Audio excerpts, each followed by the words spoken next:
coming off vacation, you have great family time. You always look forward to preparing for the challenges of another season. We've had a really good off season with our team. We had a good summer with our players. I think our team has made improvements and progress in, a lot of areas, whether it's physical development, attitude development, and, trying to develop a mindset that will allow us to have good team chemistry, in the future. But, as we always do, it's kind of like, here we go again in making predictions about how young people, adolescents will perform in the future.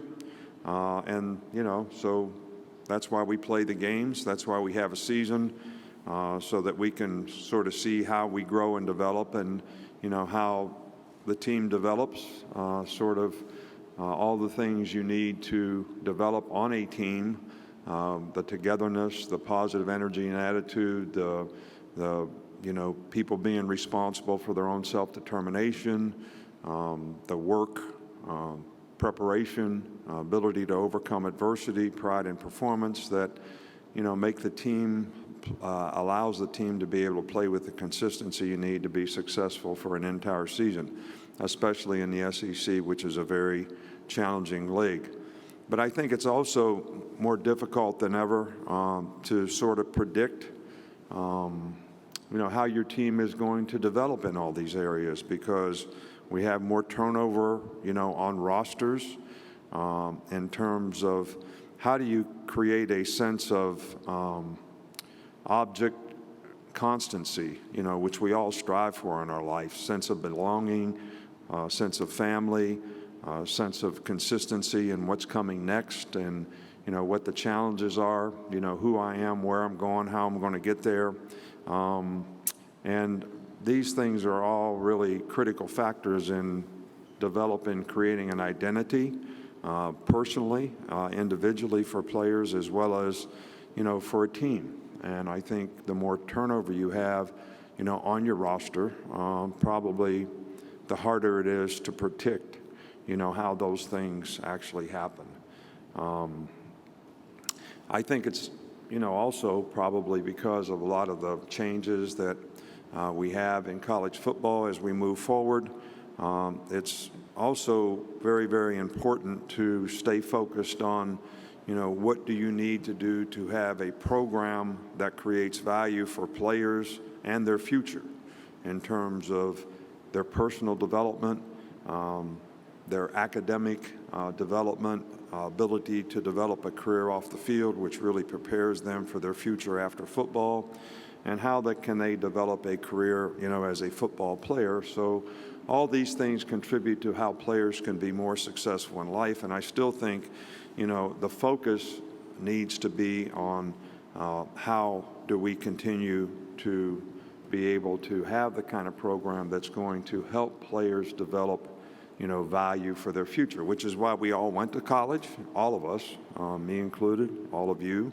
And that's with the changes. We want to make sure that we sort of stay focused on the things that are most important for college student athletes. The players that we have here, Bryce, Will, Jordan Battle, have all represented our program in a first-class way. I think they've represented the university in a first-class way, and the conference. All these guys are on track to graduate in December, which we're very proud of the academic standard that we've been able to maintain in terms of graduation rate. I think we're in the top 3 in the country in APR. These guys have provided good leadership, for our team. They've worked hard. They're the right kind of people. They've got the right stuff. They're very talented players.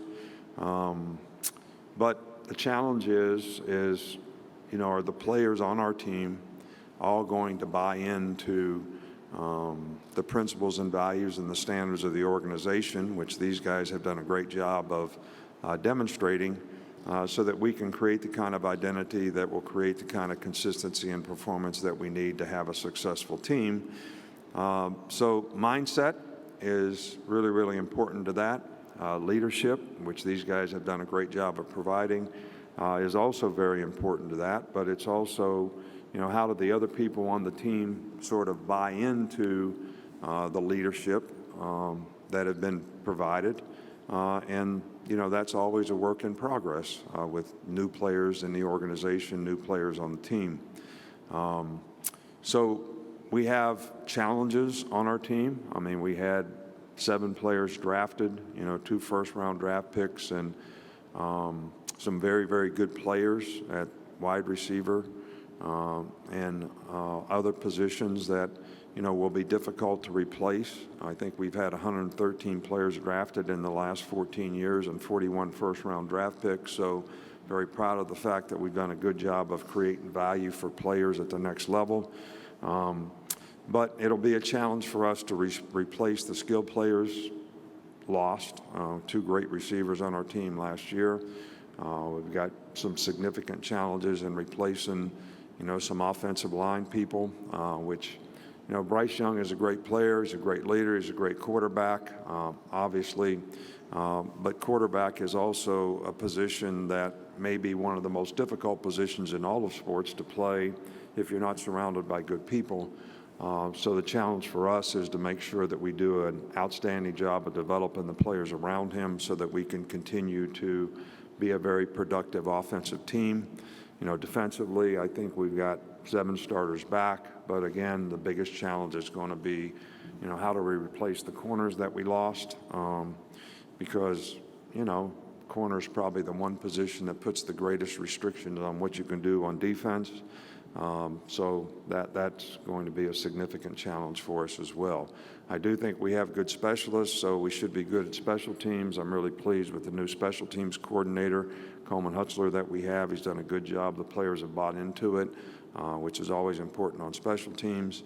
And from a staff standpoint, this is the first year in a long time we've had both coordinators, continuity in both coordinators, which I think is, probably a important thing for us. And the new coaches that we have brought in to replace coaches on our staff have, fit in extremely well. They made a positive contribution in the relationships they've been able to develop with players and the energy and enthusiasm and new ideas that they've brought to the organization. So we're very, very pleased with the, staff that we have right now in terms of how they can contribute to developing, our team. I'd like to thank you all for all that you do to create interest, in college football. There's a lot of positive self-gratification that players gain from the things that you do, which I think, college football is a great game, tremendous interest on a national level to, see how these players develop and see, how, the competitive balance is something that, fans and people that watch college football are always interested in. And I think you all have done a really good job of, creating a circumstance that is very positive for our sport. And, we certainly thank you, for that. So any questions? Thank you, Coach. If you have a question, raise your hand. Aaliyah, Bailey, and Kiera will get to you. Again, if you could stand, if you're able, that will help us identify who's asking the question, and then we'll go from there. Again, please state your name and affiliation. Okay, we're going to start, Coach, over here on my left, right here in the middle, second row. Bob. Hey, Nick, how you doing? Doing great, thanks. Bob Holt, Arkansas Democrat Gazette. I don't know if you noticed, it stopped raining right before you came up, so I don't know if you had control over that or not. I don't think so. Yeah. But as far as Will and Bryce, can you think of another team where you've had such elite guys on each side of the ball? And what's it like having 2 guys back that are so good, arguably, the best in the country? Well, I don't like to compare players, but to have 2 players that make such a significant impact on our team as those 2 guys, I don't recall ever having a circumstance like that. We've had some great impact players, but never one on offense, one on defense of, the caliber that these guys have been able to play on a consistent basis. But I think probably bigger than that is the impact that they have on the players around them. These guys set a great example.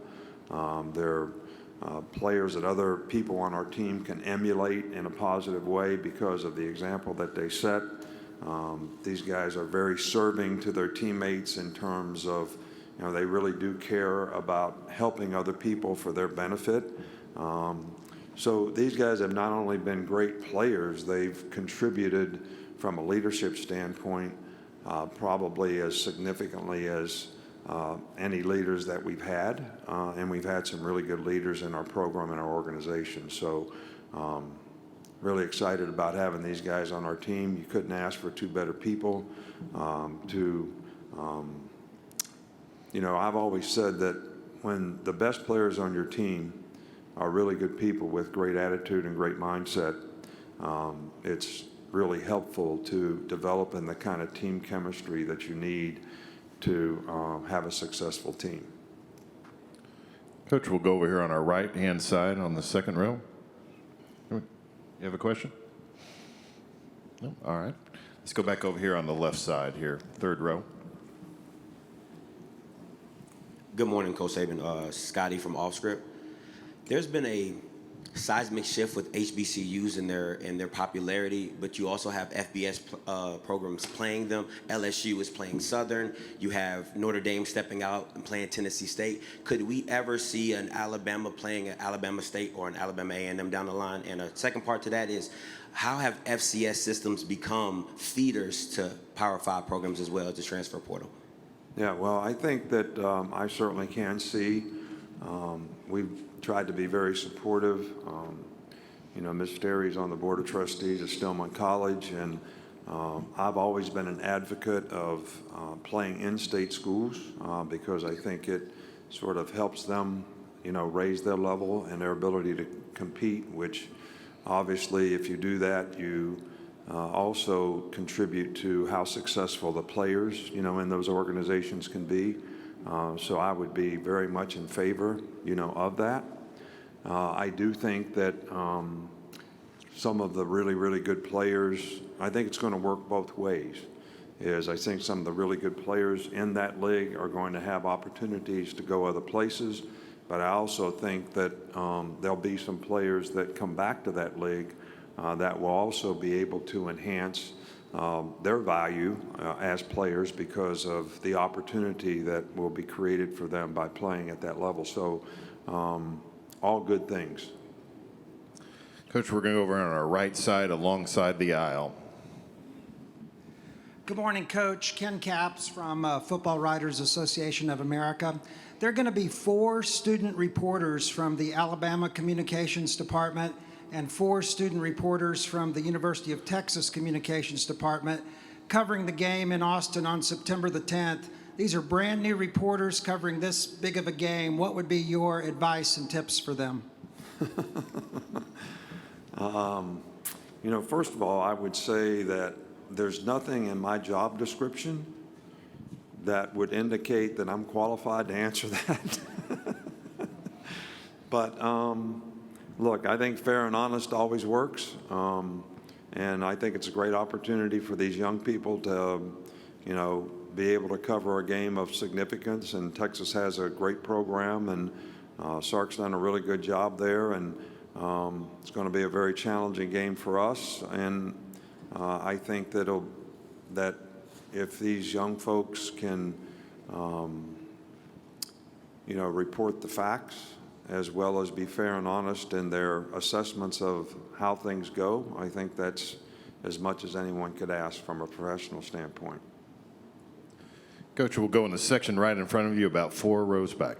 Good morning, Coach. Johnny Ballpark Franks with Franks Media in Nashville and Huntsville.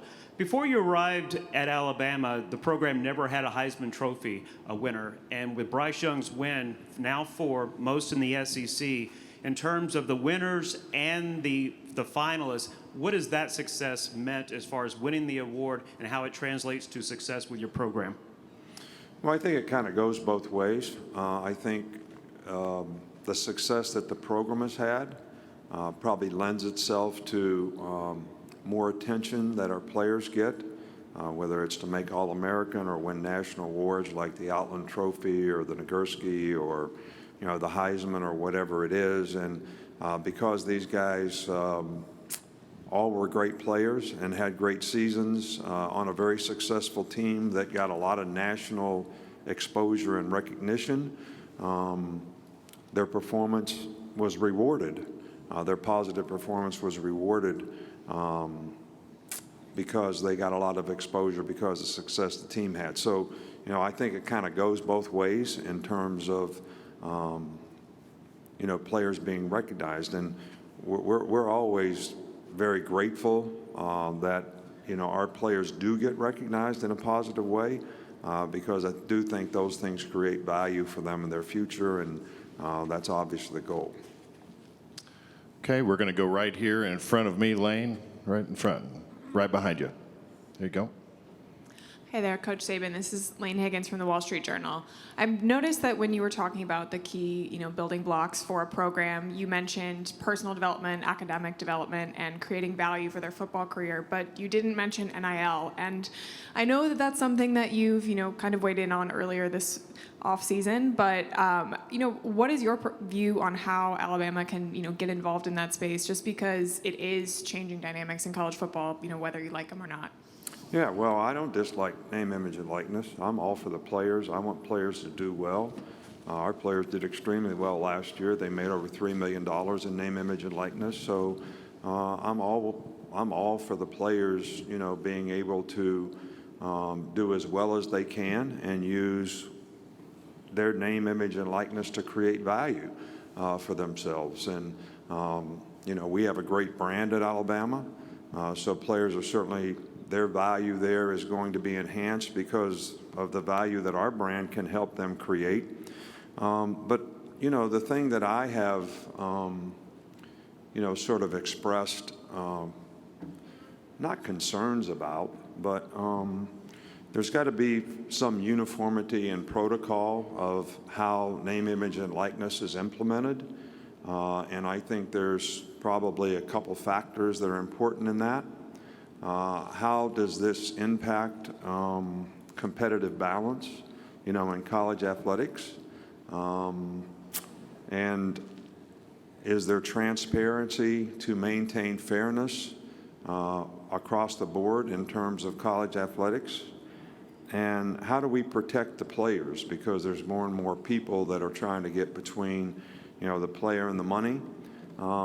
And in the NFL, they have guidelines for agents because the NFL Players Association sort of has rules and regulations about how they,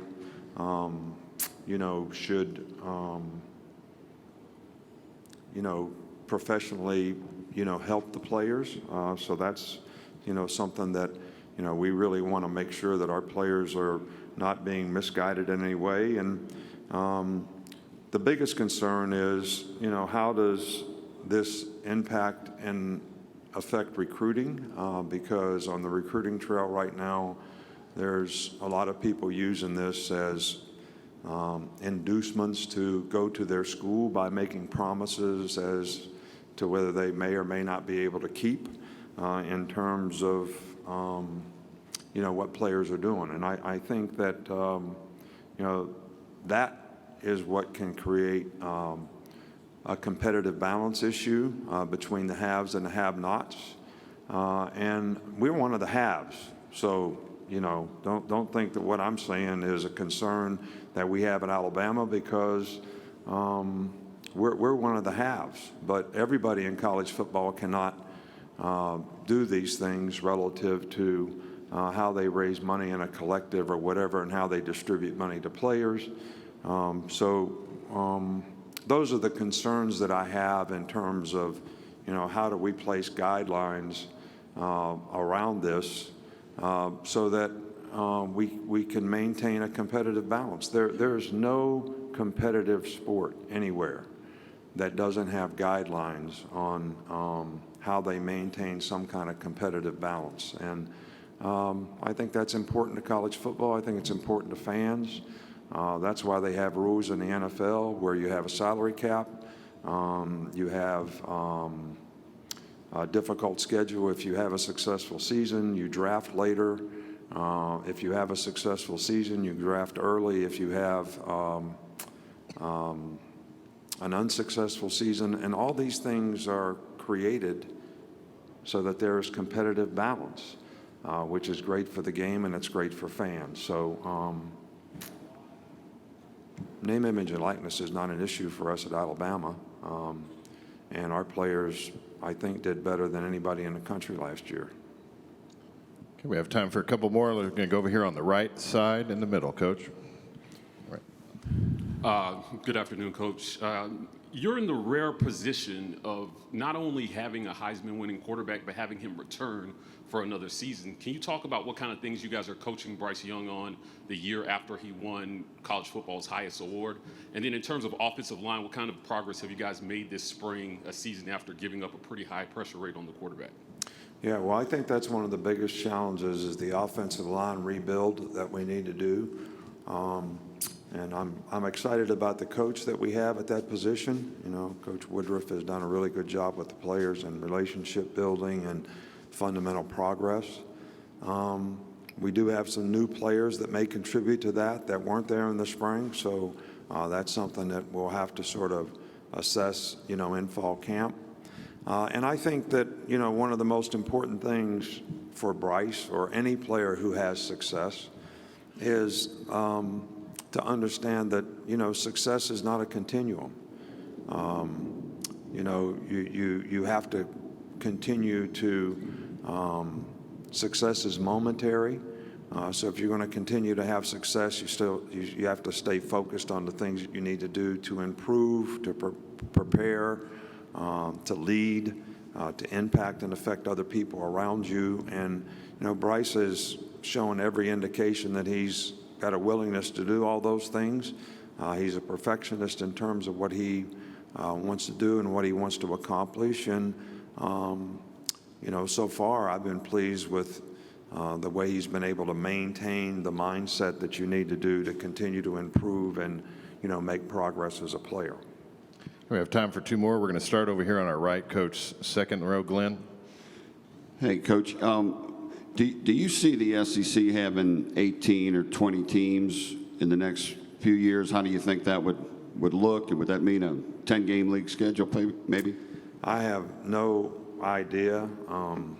Glenn, you've been around me for 20 years now, and you know I don't like to answer hypothetical questions, which that could be as hypothetical as any I've ever been asked.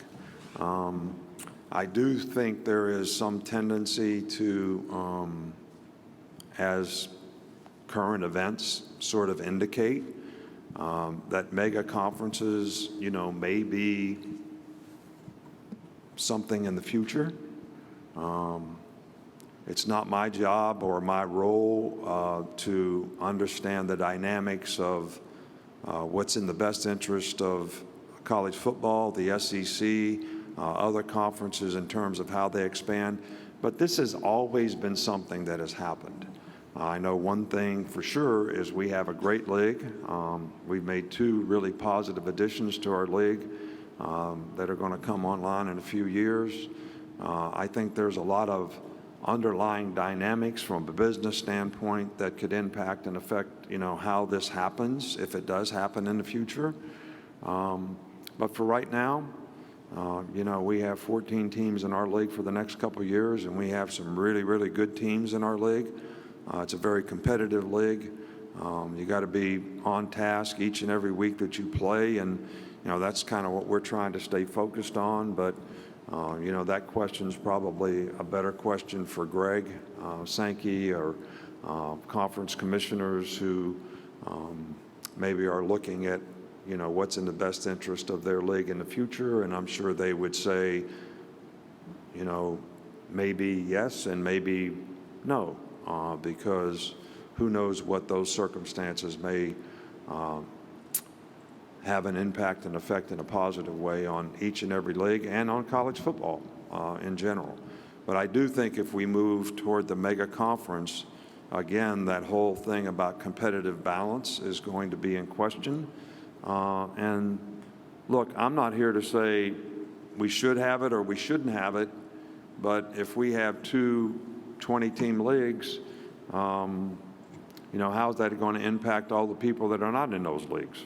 That's a question for all of you to speculate and answer on. I really can't speculate on that.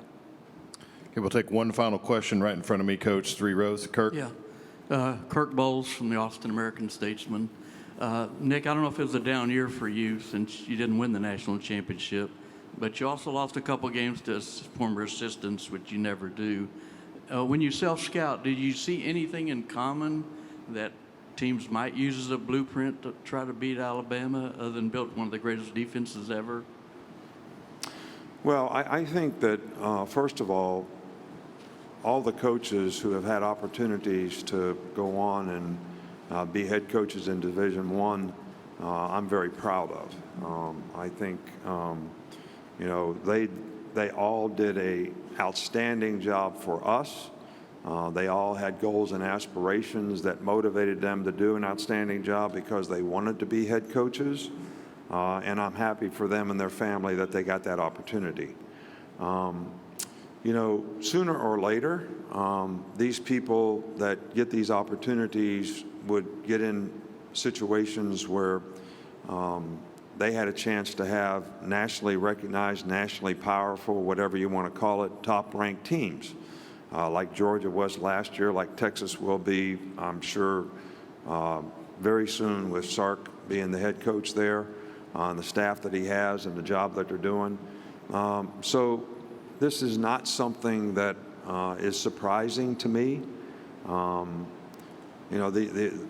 lot of people are at really, really good schools. They've done a really, really good job.